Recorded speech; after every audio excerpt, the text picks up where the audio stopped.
j'en suis venu à faire de l'éphémère. Parce que, en fait, au départ que tu travailles, au début que tu travailles, bah, t'élimines, tu te dis, ouais, bon, je suis content, voilà, moi, je garde. Allez, donc j'ai fait une petite sculpture, ou un petit, je garde. Et puis, tu fais, puis tu as des petits trucs. Alors tu te dis, ouais, c'est cool, mais ça va être la maquette d'un truc que je ferai un jour en plus grand. Puis un matin, tu te lèves, tu te dis, ouais, mais bon, c'est con. Hein. T'es en train de faire un truc en tout petit, fais-le carrément tout de suite en plus grand. Et tu t'aperçois qu'en fait, en le faisant tout de suite en plus grand, alors au départ, tu n'oses pas faire vraiment du monumental, mais tu fais plus grand. Mais du coup, ça prend plus de place. Et puis ton espace, il ne s'est pas forcément agrandi. Du coup, après, tu te dis, ben voilà, je fais mon truc, je fais de l'éphémère, et je fais un truc en grand, parce qu'en fait, tu t'embêtes vachement moins. C'est pas, t'as pas les mêmes contraintes de travail. Certes, tu es obligé de tirer. Au départ, tu avais prévu un petit fil, là, tu es obligé de tirer un câble, mais c'est pas grave, c'est plus facile à tirer un câble que de tirer des petits fils, et voilà. Et du coup, de fil en aiguille, comme ça, ben, je me suis... Et puis, si je ramais tous les trucs gros que je fais à la maison, je pense que je me serais fait expulser il y a longtemps par les gens avec qui je vis. Mais voilà. Donc après, l'éphémère, ouais, c'est imposé lui-même. Après, comme je le disais tout à l'heure, moi, je n'attache pas forcément d'importance plus que ça à garder le résultat du travail. C'est tout le parcours que je trouve intéressant. Tout ce que tu apprends, tout ce qui t'aide à faire la prochaine pièce, à faire... Voilà. Du coup, après, tu te dis, mais voilà, ça a vécu, tu l'as fait, c'était super beau, hop, tu vires, quoi. Ou tu recycles, tu refais des morceaux, voilà. Après, certes, tu es obligé, comme tout un chacun, de remplir ton frigo, de payer ton loyer. Donc, du coup, de faire des choses pérennes, parce que les gens, ils aiment bien avoir un truc, c'est le côté matérialiste, à te toucher. On veut un truc qu'on puisse garder. Au même titre que pour l'éphémère, la personne qui vient voir, les gens qui viennent, j'ai des copains, des gens qui me suivent depuis plusieurs années, qui viennent voir mon travail, ils savent que s'ils n'en profitent pas à 100% sur l'instant, s'ils ne se font pas leurs images mentales, s'ils ne font pas des photos, parce qu'après moi j'autorise les gens à faire des photos, pour conserver. Mais après la photo, ça ne rend jamais comme l'œuvre réelle, quoi. C'est l'image mentale qui est plus forte. Et du coup, ça les oblige eux aussi à s'investir. Le visiteur, le public, il s'investit, pas au même titre, pas à la même mesure que moi qui ai fait l'œuvre. Mais voilà, moi c'est pour avoir une certaine réciprocité, je trouve. Voilà.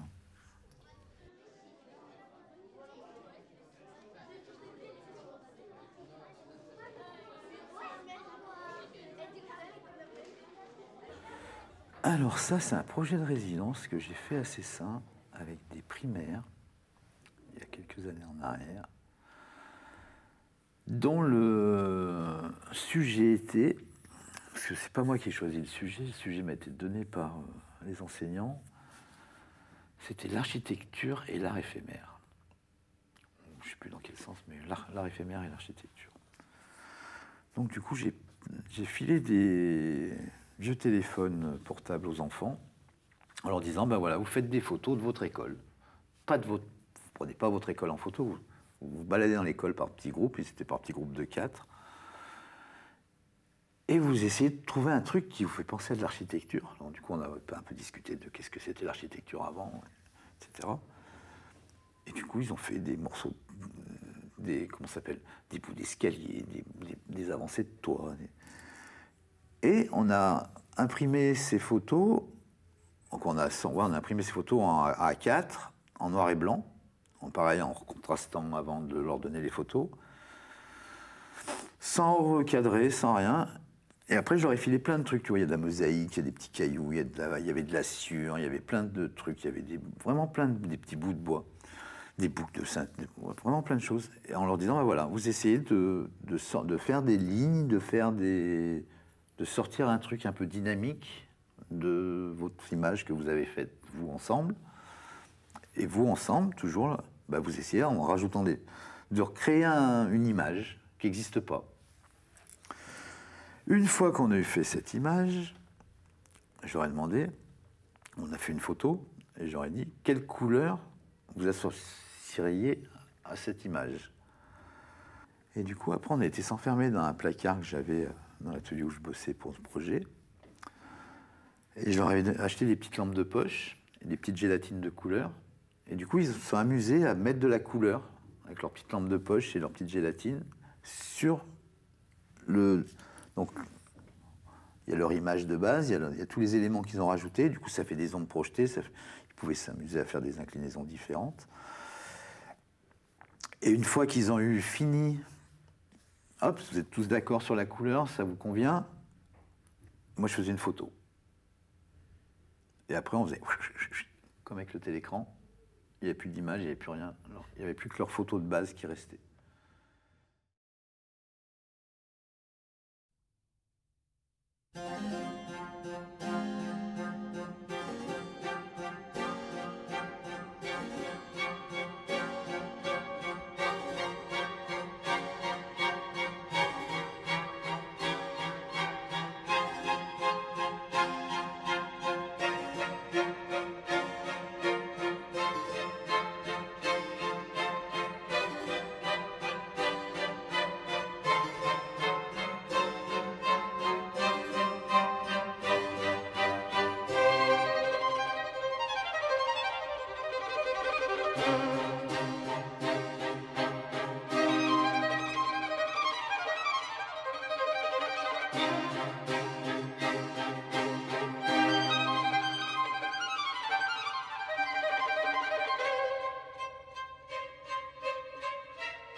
Tu vois, ça c'est pas mal, ça remonte.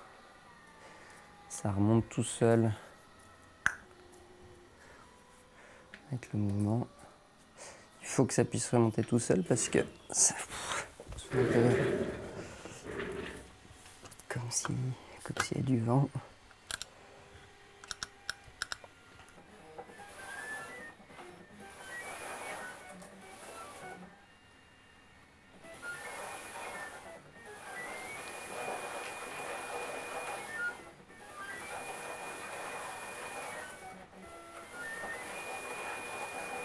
C'est vraiment chahuté, hein, c'est pas mal. Faut que ça chahute puis que ça puisse être très doux.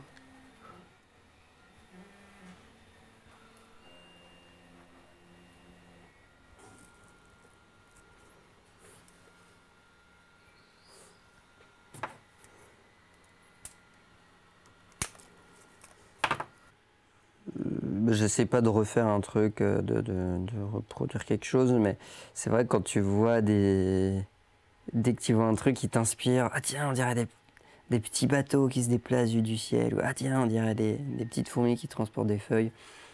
D'un coup, ça tilte et ça donne de l'intérêt quand même de se rapprocher de quelque chose d'autre.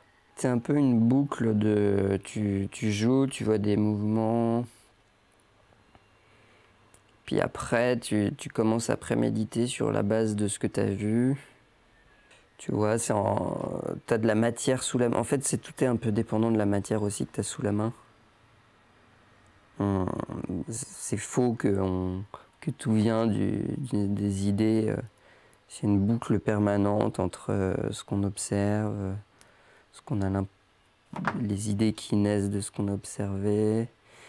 Ça vient quand même d'un processus d'imagination, enfin de projection un peu visuelle, et jusqu'à avoir un peu une sensation qu'on a quelque chose, et ça c'est pas tenable. C'est des moments comme ça un peu intenses d'un point de vue intérieur. Et puis derrière, je cherche vraiment pas à ce que les choses que enfin, si, l'idéal c'est quand même que ce soit un peu durable, mais il y a des choses qui sont éphémères parce qu'elles sont dans des matériaux, elles sont dans des...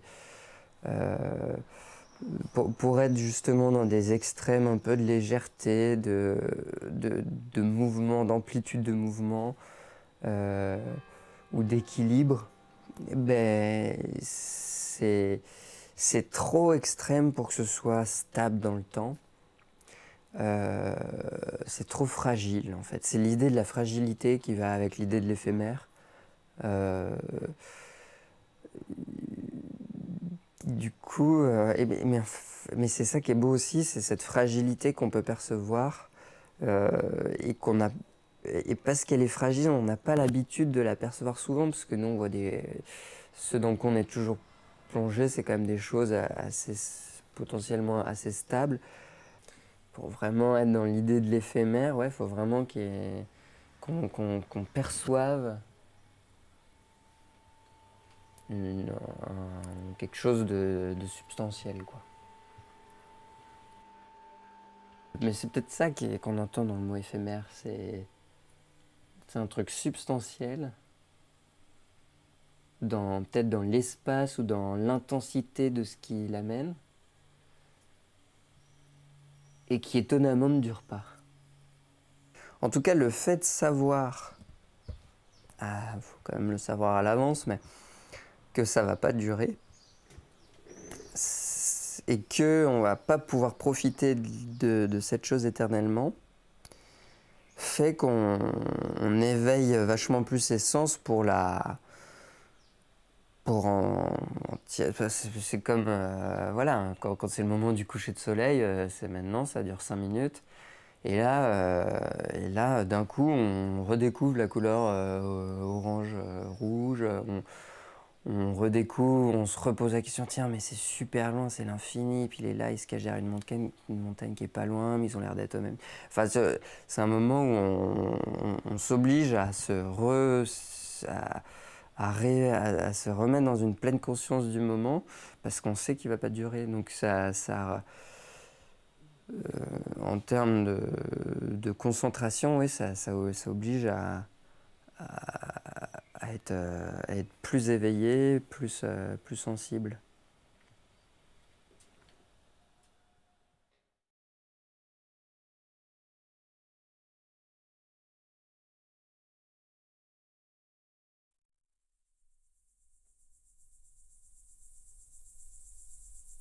Les légendes. Il y en a probablement autant qu'il y a d'étoiles dans le ciel. L'une de mes préférées parle d'une cité perdue dans la Grèce antique. Une cité qui avait disparu de toutes les cartes. La légende évoquait des murs en or, des tours d'ivoire, protégeant toutes les richesses de la ville du monde extérieur. Bien entendu, chacun la recherchait. Paysans, marchands et rois, tous désespérés de mettre la main sur ce cadeau des dieux. La légende raconte qu'un jour, un berger du nom d'Azéros, vivant sur le flanc du mont Olympe, perdit son troupeau dans une violente tempête. Durant 5 jours et nuits, il arpenta la montagne sans manger ni dormir, avec pour seule volonté de retrouver ses bêtes. À l'aube du 6e jour, la brume disparut, révélant les portes de la cité perdue. Les murs étaient aussi hauts que les légendes le racontaient, mais il n'y avait ni or, ni tour d'ivoire, seules de froides pierres grises. Le berger, toujours à la recherche de son troupeau, fit demi-tour, indifférent face à la cité mystique. Alors qu'il repartait, l'écho du bêlement d'un mouton résonna hors des murs, comme un appel des dieux. Le berger approcha la muraille, cherchant une entrée du regard. Une petite porte en bois, creusée dans la pierre, attira son attention. Il se précipita vers elle, l'ouvrit et disparut à l'intérieur. Plus tard ce jour-là, alors que le soleil se couchait, le berger émergea hors de la cité, un grand sourire aux lèvres. Il retourna dans son village, le cœur léger et l'esprit tranquille. Personne ne sut ce qu'il vit ou trouva. Était-ce la richesse, la gloire, l'amour ou les dieux en personne? Il garda cela secret. Quelques années plus tard, sur son lit de mort, le berger, dans son dernier souffle, murmura à sa petite fille le nom de la cité perdue. En y repensant, peut-être que ce que le berger trouva importait peu. Peut-être que la seule chose qui comptait à ses yeux était d'en avoir profité, le temps que cela devait durer. L'espace d'un instant.